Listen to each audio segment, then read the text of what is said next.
حدیث میں آیا ہے قیامت سے کچھ روز پہلے زمین سے ایک جانور نما ایک بندہ ہوگا یا حیوان ہوگا، وہ نکلے گا. اس کا نام کیا ہے؟ نہیں معلوم؟ ہاں، کیا آپ جانتے تھے کہ قیامت سے پہلے زمین کے اندر سے ایک حیرت انگیز جانور نکلے گا؟ ایسا جانور جو لوگوں سے بات کرے گا، ایمان اور کفر کی پہچان کرے گا.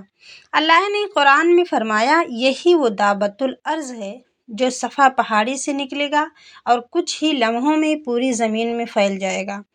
اور حدیث کے مطابق یہ حضرت موسیٰ علیہ السلام کا عصا یعنی لاٹھی اور حضرت سلیمان علیہ السلام کا انگوٹھی ساتھ لائے گا. ایک مومن کے چہرے پر ایمان کی مہر لگا دے گا کہ وہ ایمان والا ہے، نیک ہے، اور کافر کے چہرے پر اندھیرا چھوڑ دے گا.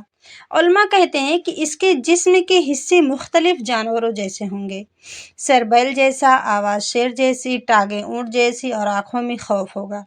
جب یہ دابۃ الارض نکلے گا یعنی کہ یہ جانور آئے گا تو لوگوں کا ایمان ختم ہو چکا ہوگا اور توبہ کا دروازہ بند ہو جائے گا. اللہ ہمیں اس دن سے پہلے ایمان کی روشنی عطا فرمائے. اس ویڈیو کو زیادہ سے زیادہ لوگوں کو شیئر کریں تاکہ لوگوں کا اس کا علم ہو سکے. السلام علیکم، جزاک اللہ خیر.